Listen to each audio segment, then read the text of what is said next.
I wasn't about to clap, but the last note really sold it for me. I was like, no, that's non-resolute.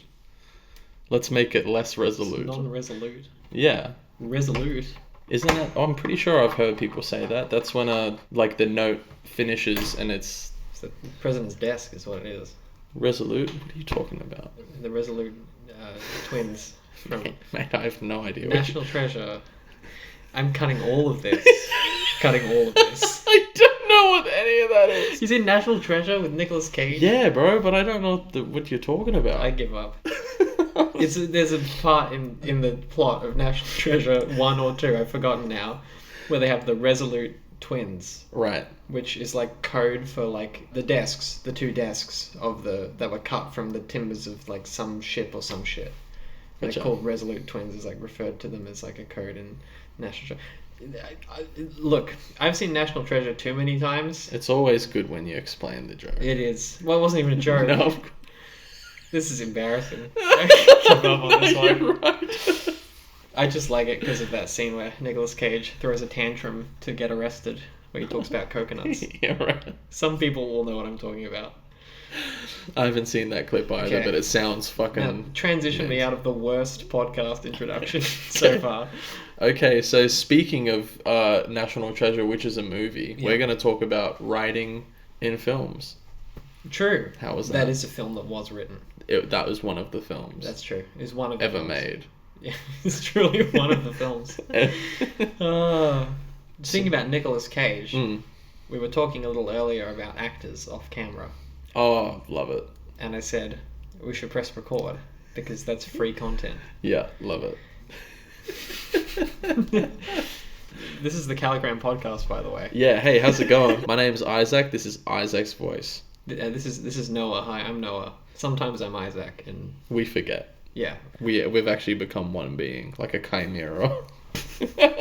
there's not one episode of this podcast where there isn't like a shit. Synecdoche new Yeah, right. reference at some point. So actors, Noah. Oh, we were talking about we're speaking a bit about actors interpreting things that we've written Mm.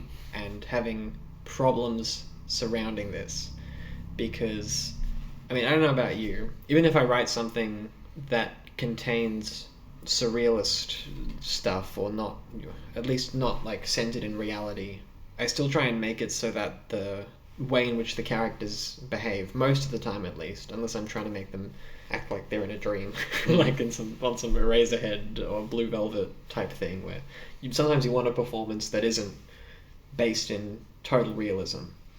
But I still feel like a lot of the time I still want people to make it feel like it's a really real emotional thing. So like, even despite the fact that there's weird stuff floating around narrative-wise, I still want an actor to be able to read it and focus on just what the scene is about at its core. Like if somebody is embarrassed, or if somebody is guilty, or if somebody wants to impress somebody, or like basic human stuff, you know? And I feel like sometimes actors will read stuff that's a bit strange and go, oh, this is a strange script, I gotta act strange. Right. Yeah. And it's always a bit concerning that people will think that that's the way in which it has to be done, because it's more like fitting to the piece or something like that. Mm. But a lot of the time, I feel like it's just some surrealist films and some like fantasy-based cinema and stuff like this. People want performances that are also elevated reality, that are like a little bit more theatrical, but not based in pure, honest realism. And you got to explain to your actors that that's not what you're looking for, I suppose. Yeah. Sometimes. No, for sure. I ran into that not as an issue, but it was just something that my team and I considered for co-stars for that shoot, because there's without going into it, there's theatrical elements and people performing to an audience, and then in a certain way the characters in it are also theater actors in a sense. Sure.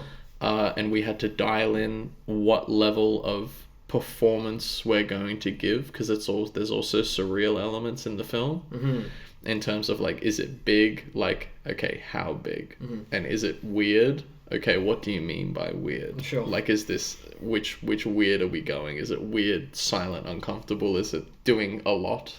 And I don't know. We just figured it out through like rehearsal. I remember the first meeting table read that I had with the two actors, Joel and Sky. I gave them the script and I said, I'd like you to just read it through for me like 4 or 5 times. And I had Jackson there with me. Sure.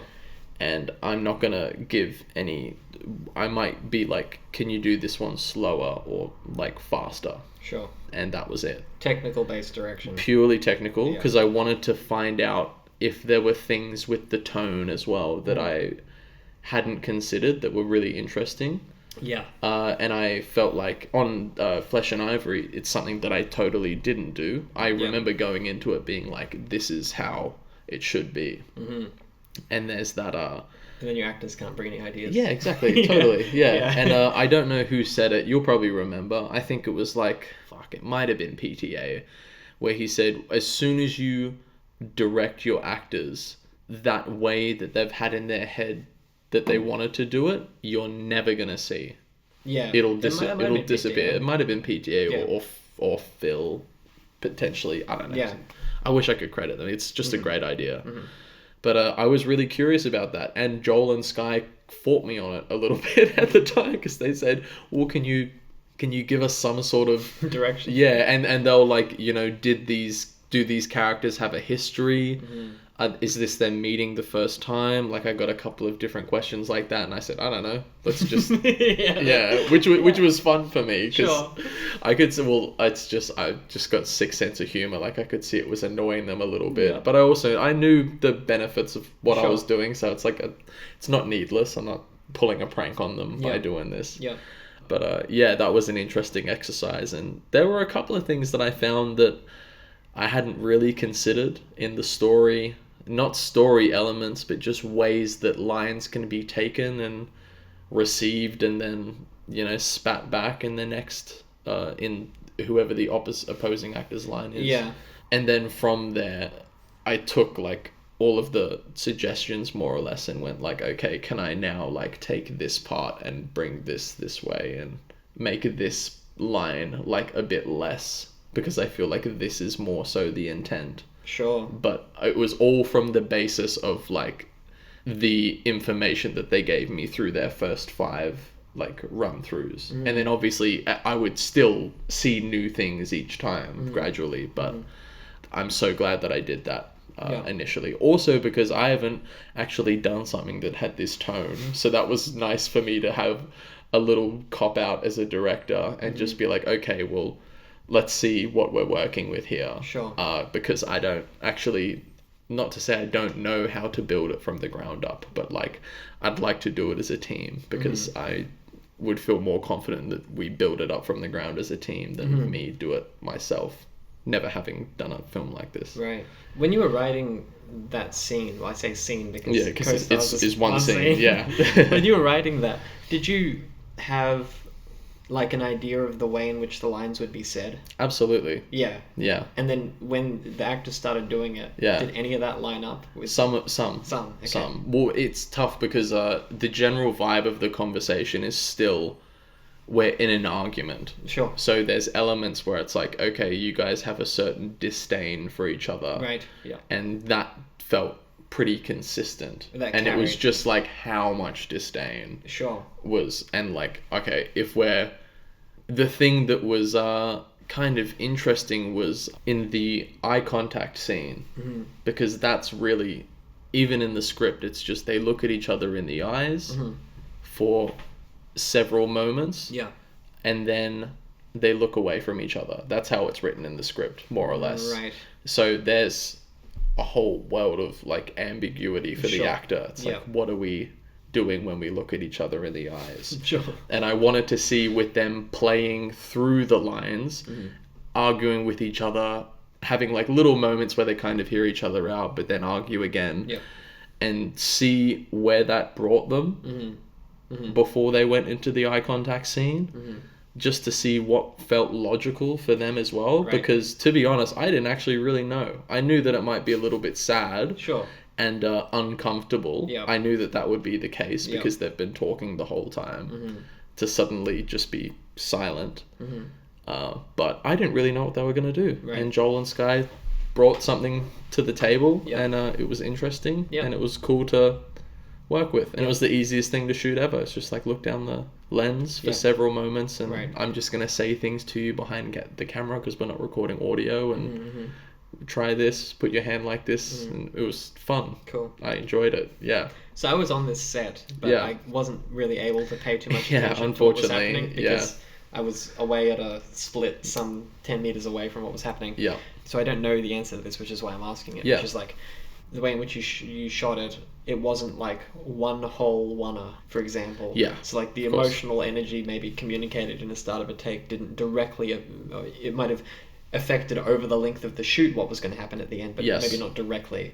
So I have a question of like, in those takes later on when they're staring at each other, did you find them switching that up a lot? Did you do a number of takes of the staring, and were they all different?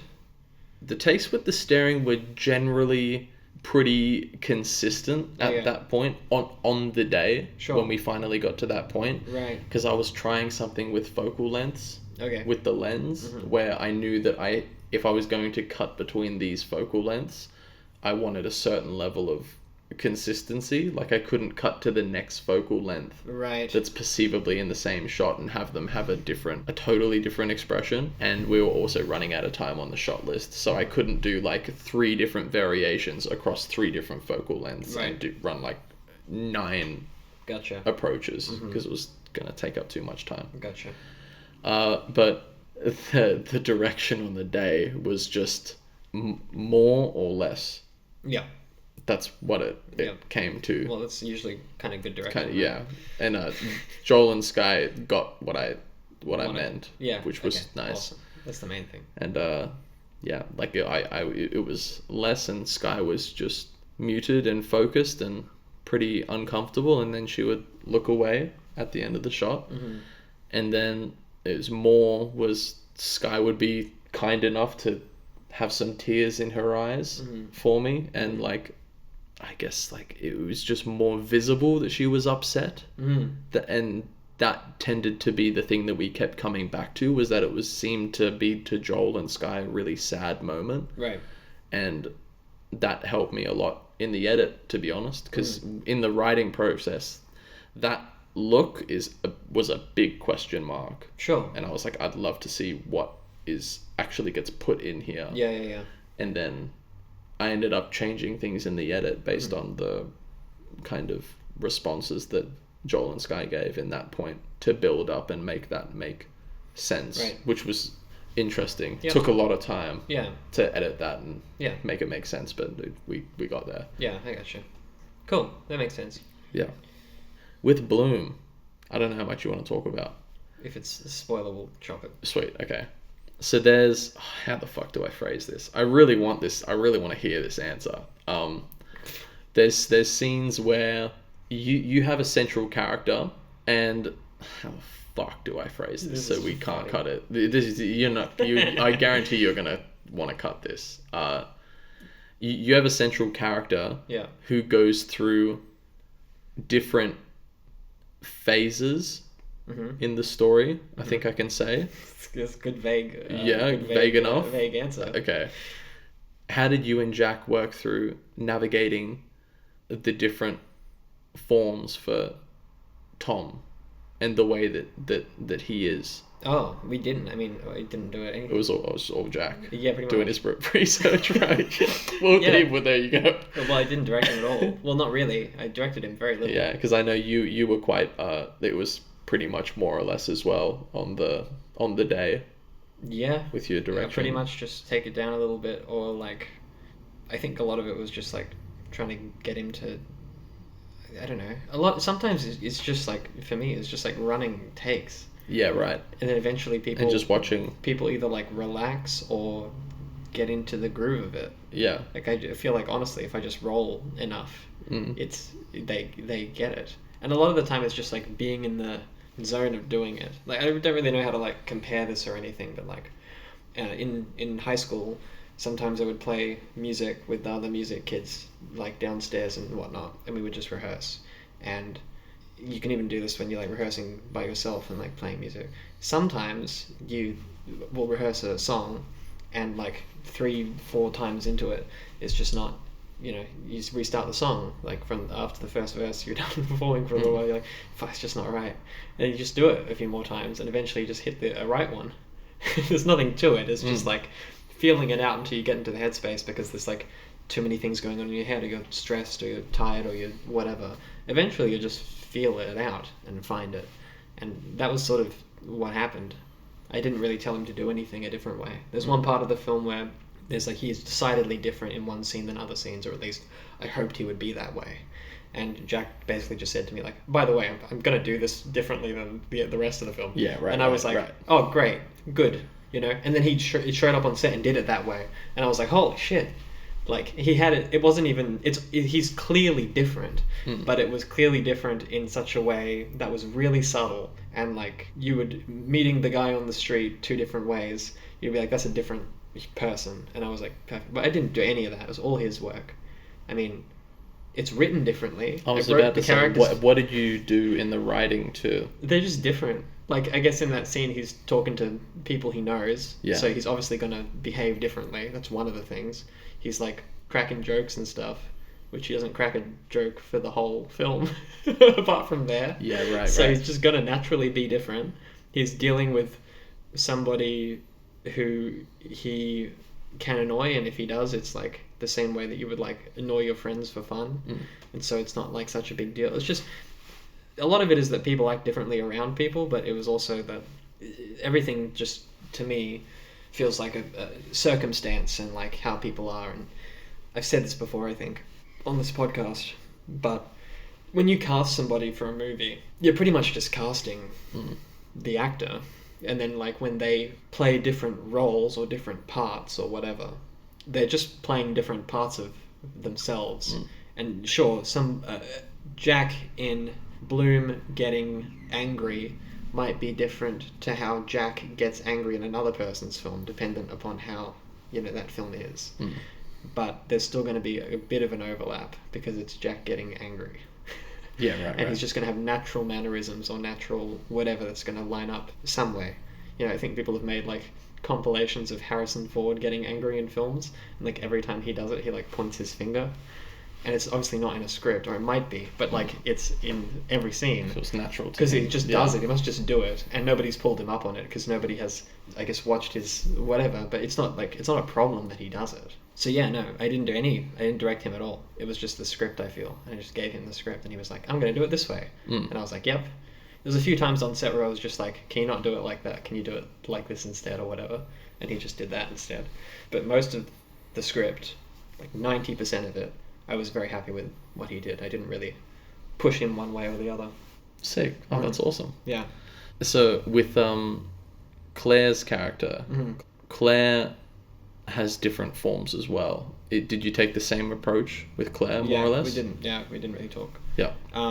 But it's the same with every actor was the same. Yeah, it was the same, right. It didn't really. I mean, it was all like, there were some bits of it where it was the same direction with everything. It was just like, could you up a bit or down a bit or whatever.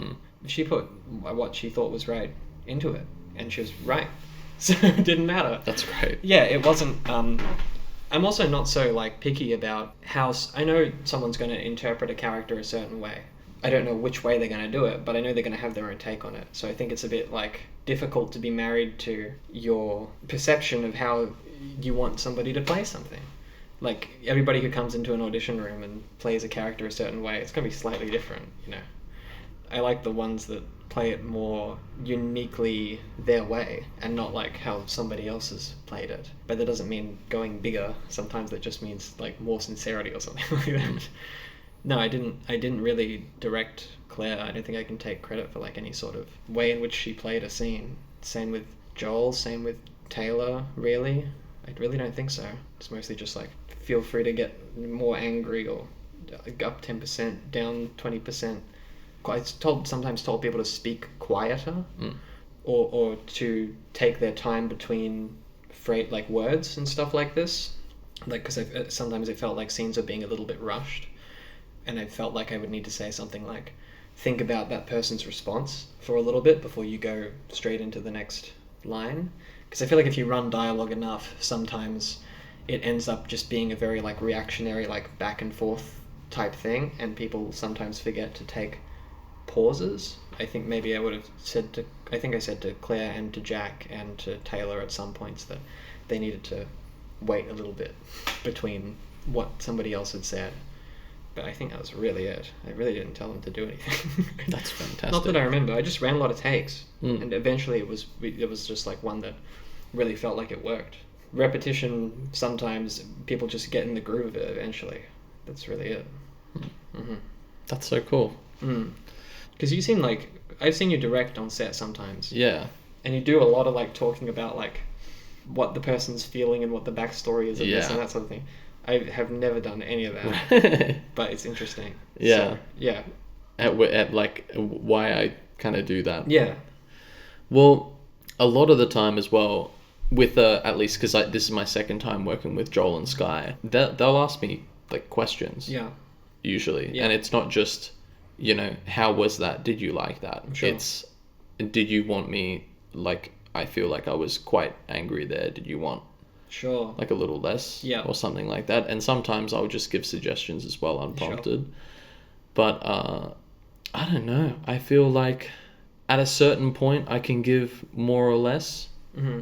And then also at a certain point, just on the 2 shoots that I've had, I can see the clock ticking, and I'd like to see if I can dial them in without having to do another 5 takes. Sure. Maybe I can take a minute to explain in between, and have a conversation with the actor and see if I can get it in 2. Sure.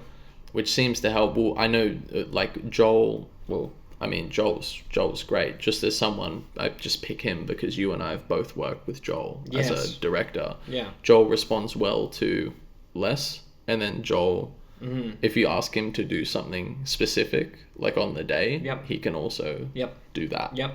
Which is just like fantastic. Yeah.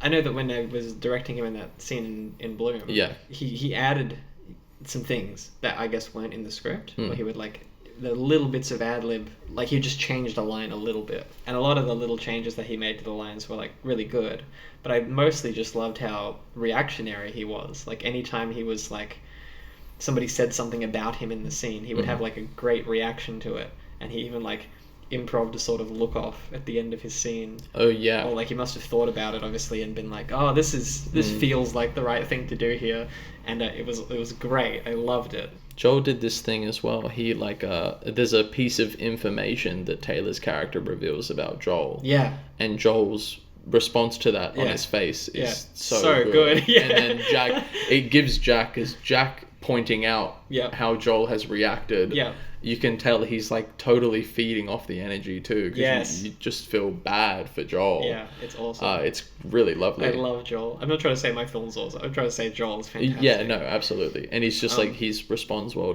to 2 different kinds of, I guess, direction. Which Yeah. Oh, he was so cool. I remember pulling him aside a couple of times between takes when we were doing what he was saying and whatnot. And I was just like, because after takes I would direct him sometimes, and I just felt like a couple of bits of his, what he was improving were good and I wanted them, and a couple of bits I didn't want, and I would just be like, can you leave that bit out, but keep that thing that you're doing? And then he'd be like, yep. And he never slipped it once. Because sometimes you have to tell an actor like 2-3 times to like not do that bit and for them to process it. But he had it like this. Yeah. It was great. Anything I told him to add, he would keep it, and anytime I told him to drop, he would drop it. He was so responsive. It was awesome. Yeah, he's really, it's exciting. Like seeing it immediately. Yeah. That's really like, whoa. It was great. Yeah. Now we're working quickly. Like this is. He was so good. This is cool. He was a great person to direct. He's like very responsive to direction type thing. Yeah. I was going to say that I think that like your ability to discuss like character motivation and how a character's feeling with an actor, you can tell me if I'm wrong, but I think you probably did that more on this one, and probably that was because you knew the actors a bit. Yeah. I think that's I think that's totally fair to say. Yeah, I think one of the main reasons I didn't talk to any of the actors about anything on Bloom, apart from the fact that I don't, the main reason I don't want to do that is because I don't want to constrict what they're going to do. Yeah. And I feel like most of the time with direction, you want to give a little bit of like a pointer of what someone should be doing, but I feel like a lot of that pointing is in my script. Like I'll literally write in my script like, this person looks embarrassed or something like this. I won't write like how they're feeling internally. I'm not going to like go on an internal monologue in the middle of my script about something. Yes. But like I will put like how they look on their face, because sometimes I feel like a look on somebody's face is an essential thing to the plot of a film. No, 100%. And so if they don't do it, I have a huge fucking problem in my edit. Yeah. So I'll put things like that. But I feel like a lot of those looks are evident. It's like, oh, because this person said this line of dialogue and then that person looks like this, it's clear how that made that person feel, and an actor will generally get that and then act that. So I feel like most of that direction that I'm giving them is like, it's in the writing, yeah. so I don't have to give it to them. There's like an amount of freedom that you afford other creative collaborators that you're working with when you're too shy to critique their work. Because I feel like, you know, if, for example, Jack thought a line of dialogue that I had written in the script was bad or didn't flow properly or just was a shit line, he wouldn't tell me that. He would just do his best to act it. And if I thought the way in which he said a line might indicate, and we've been through a few takes, and so it might indicate to me that he doesn't know what he's saying, then I wouldn't correct him on that because I was just too shy to say, like, I didn't know what to do. And like, this is a bad trait of mine in terms of like being a director, but I'm just a very shy person. I like to talk to people, and I like to talk to people I don't know very well. So it's a bit difficult for me to be like, that's not really what I had in mind. I just never really corrected anybody's work. But eventually, if you run enough takes, you'll get something that's usable. But like, that amount of freedom that you afford somebody to do what they want to do with your work is fine. The only instances I can think of where anything happened that was significant was I had mentioned to Claire, I think in my first meeting with her, that like, if you have a line here, if I've written a line here that you don't feel like sounds good when you say it or flows with the conversation as you're saying it, tell me and we'll change it somehow or something like this. And then she did on one of the days that we had. She was like, there's like 2 lines are here thing, and she felt like a couple of lines were written too formally to be part of this like casual conversation. And I said, yeah, you can change. What were you going to say instead? And she said, I've changed it to this. And I was like, yeah, that's good, do that. And she was kind of astonished, and she was like, oh, that was really easy. Thanks. I was like, yeah, not fast. I think she was surprised that I was going to let her just go with her lines. Yeah. But I didn't care. I believed them enough, actors, Claire, Jack, whoever wants to change it, because I like their acting, that if they tell me that this sounds better when they say it this way, then they should just friggin' say it that way. Yeah. As long as it doesn't change the meaning of the line, as long as the lines before and after still follow, and the line still means what it means, then you say whatever words you want to say. I just prefer that they use my words because they're in a script, so that I'm not thrown off when they do it a different way. Yeah, right. But if it really sounds that bad when they say it, then they should just change it, I think. Yeah. No, I completely agree. Yeah. With regards to like giving specific emotional direction on the day, I find that purely for the sake of the edit, it's really good to get. Right. I feel. So that I'll have more fluidity when I get to the edit, and I can rewrite to a certain degree if I have to. Yeah. And obviously I can go like just with how I approach it, if I go multiple takes and I'm just, you know, not giving a whole lot of specific direction, you get it'll change, and it'll get, you know, generally smaller if actors get, you know, tired throughout, which is natural. Yeah. Or just like relax more and ease into it. Sure. But you get a lot of similar things with tone. Yeah. And if I want to mix something up, that's where I'll jump in and I'll ask for it. Or if I've said something, I also want to just keep it fresh to a degree. I don't want to sound like a broken record a lot of the time for my actors, because I don't want it to seem like I'm just like, for them, I want them to, not me just, you know, you pull out my thesaurus and rephrase the same thing with like the exact same, just different words. Yeah. But instead of, I'm pretty sure there's a clip of me directing like this up on the Calligram page.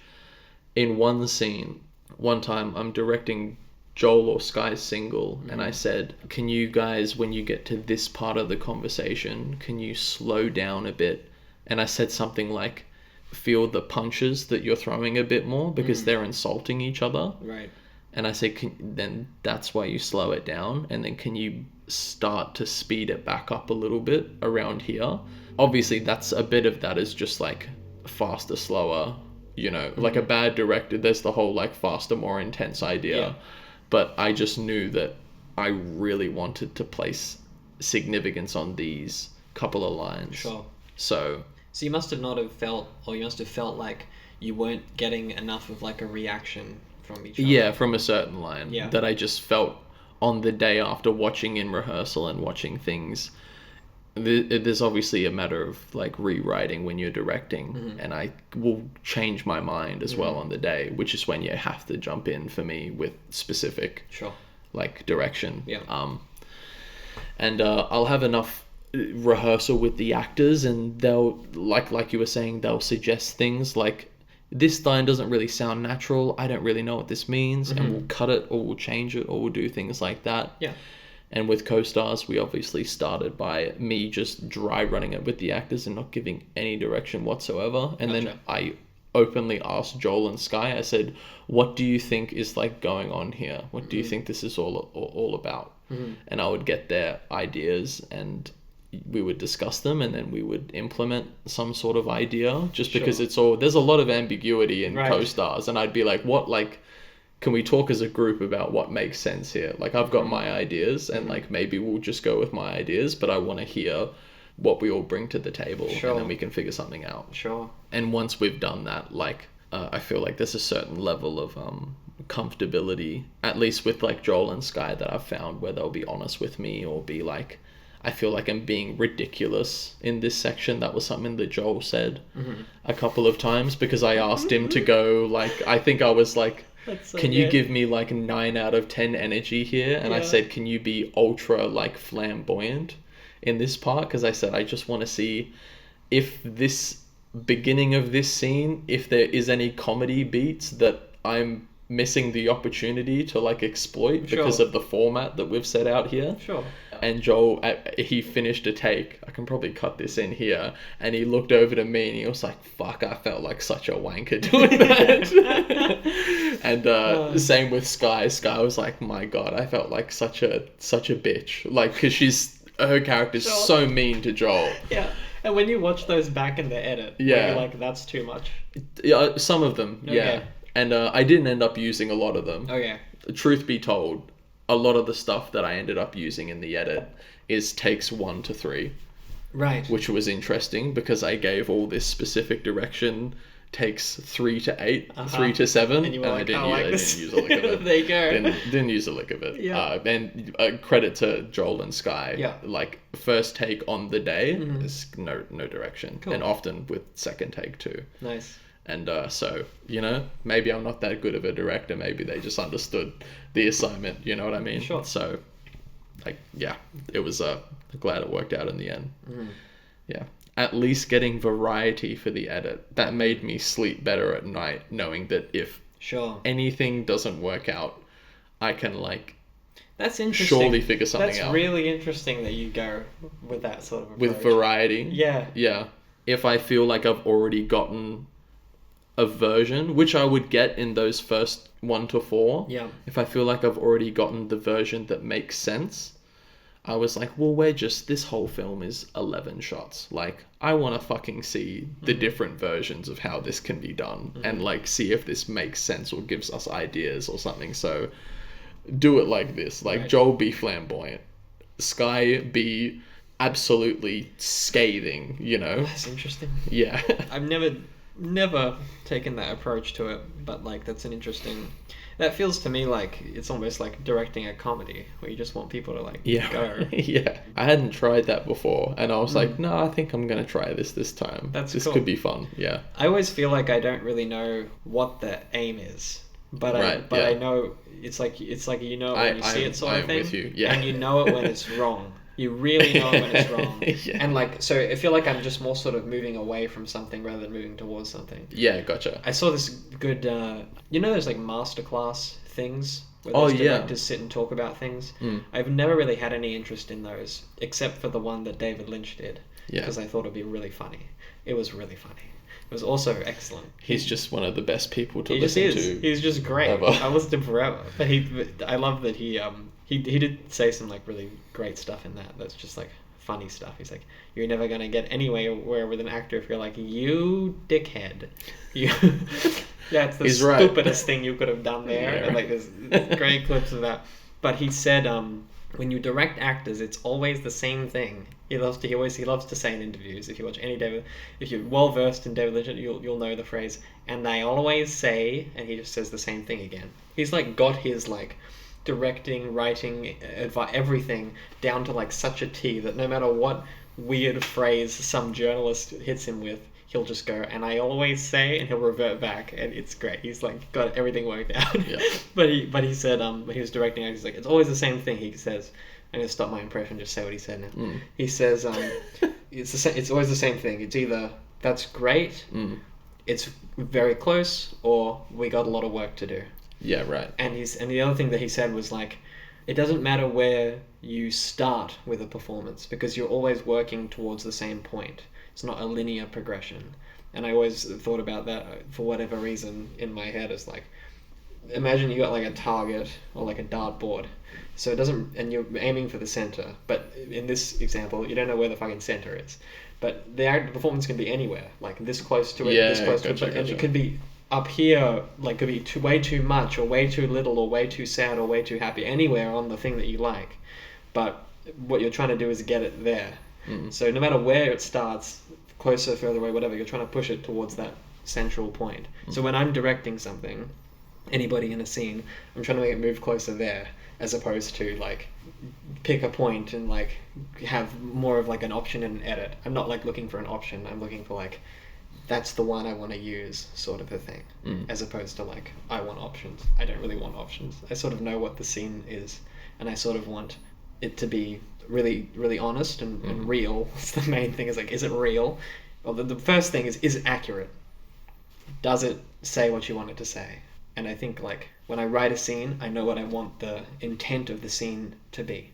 Somebody might get to that a different way. Like an actor might find a way to get there, but really the scene's about what it's about, and I know what it's on a very basic level. Like everybody knows this. You watch any scene in a movie and you're like, these characters are arguing, like they're saying this line because they're fucking mad. Like that's accuracy, that's all it is. And then it's like, is it real? And once you get it accurate and real, then you can play in like dreamland. But I want to hit the accurate and real part, and like most of the time you'll get there. Sometimes you don't even get there, but like once you get there, then you can play a little bit.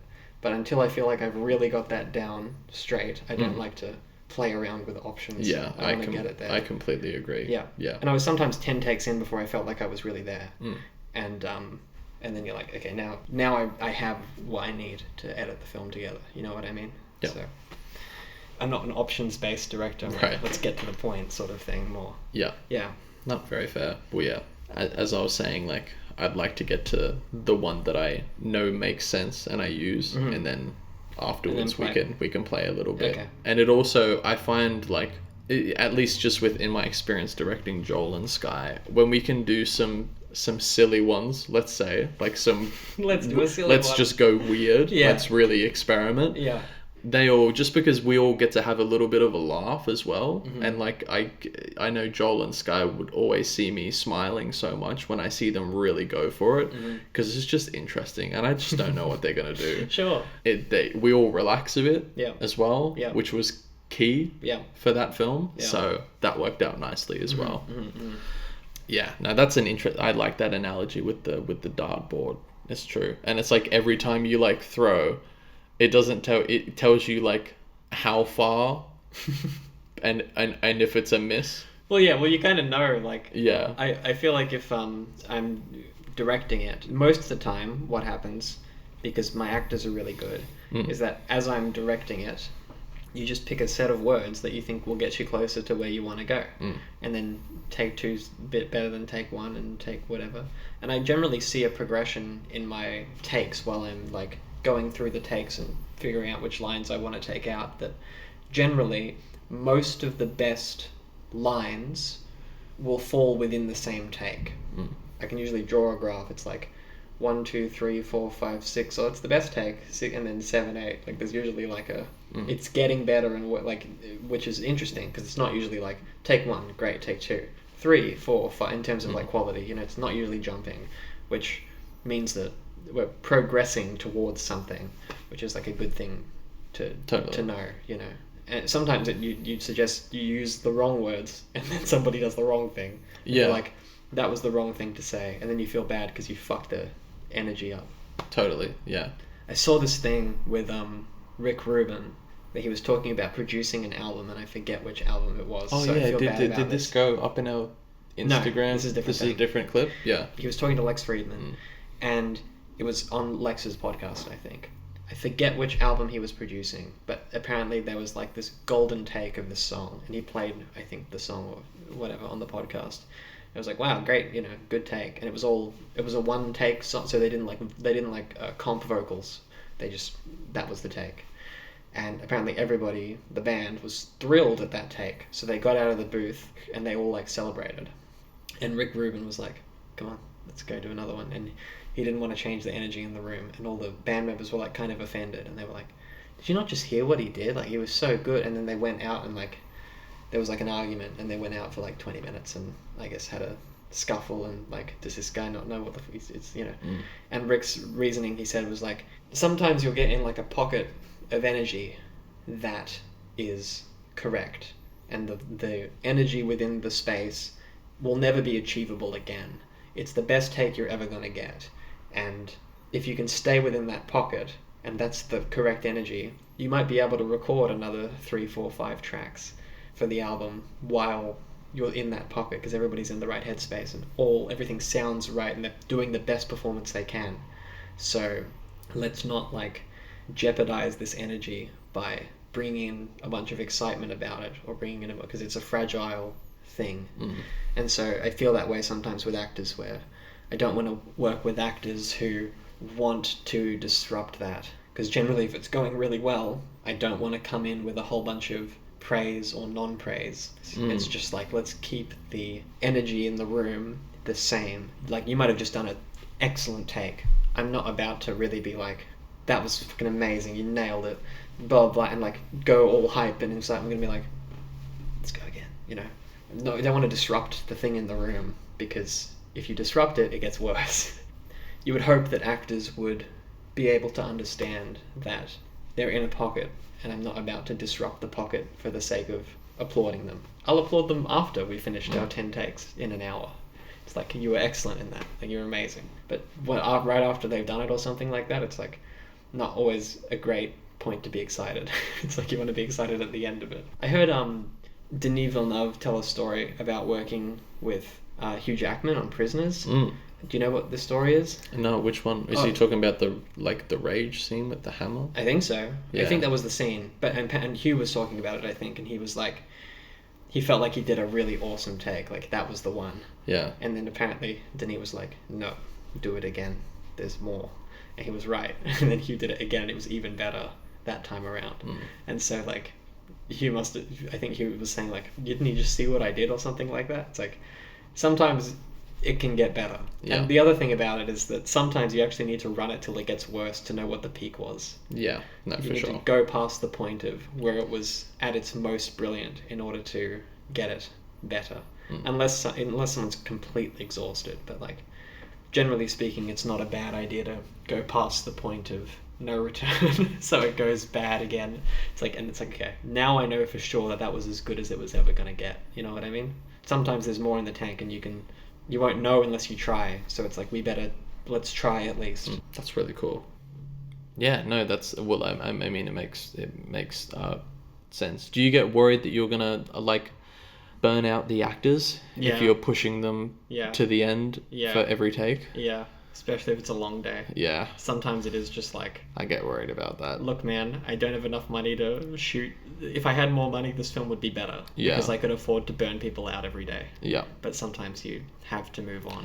I felt that way with co-stars, particularly because it was a night shoot. Yeah. And I was like, these people are exhausted. Yeah. And I'm like, I know, because of how we're covering this scene, like, these are to a degree only gonna get like a little bit harder for what like I'm asking you to do. Right. So I'm gonna take my chips and leave the casino like maybe a little earlier than I want to. Gotcha. Yeah, which is I mean that's just what you gotta do. Yeah.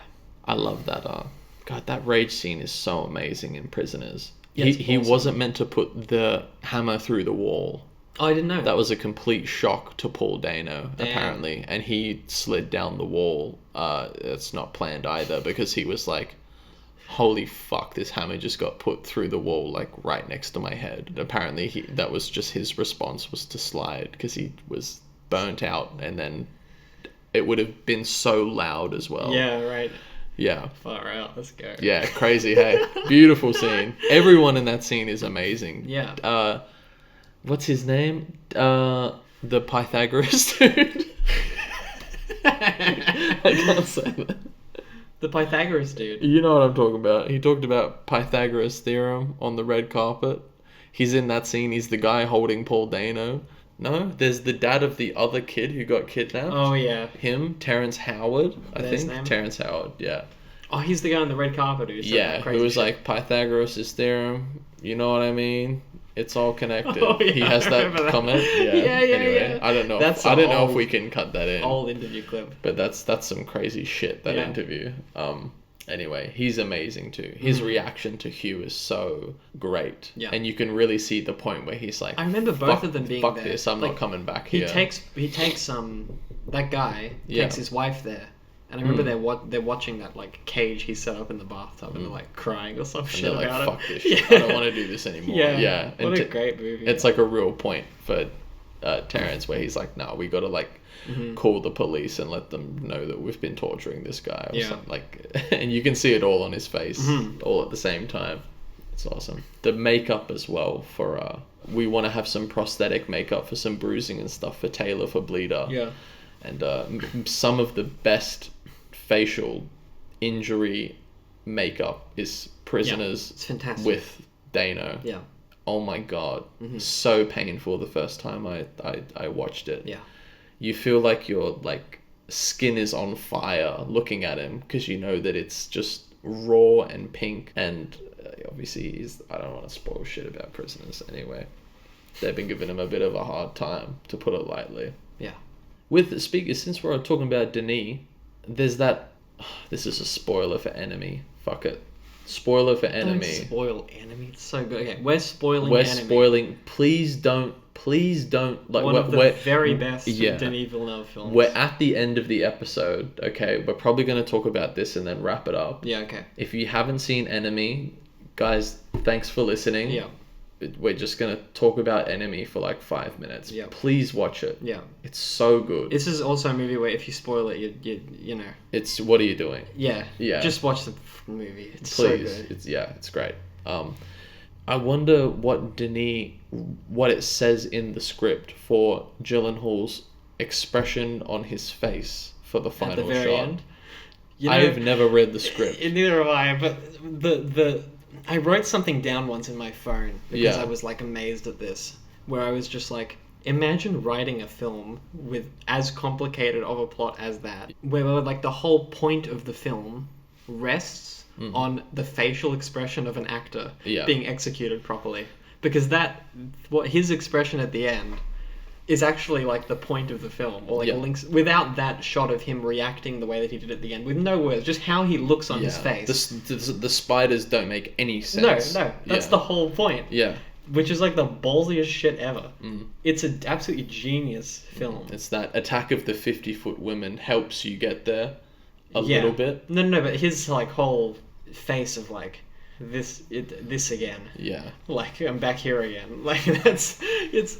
Imagine writing that. Yeah. And I being wonder. like, No. We are Is going to it- make a really complicated film, and it's going to rest on a facial expression. Yeah. I gotta know. Can we fucking check this? Sure Is you there a Denis? Is there an Enemy? I've looked for it like 1,000 times. Okay. So it might not, We'll give up. We'll cut this. God damn it! I want to know what the direction was, and I want to know what the line was. I think it was probably a long list of explanations from Denis. Yeah. I think there was probably an explanation from Denis that essentially said, this is a pattern that repeats itself.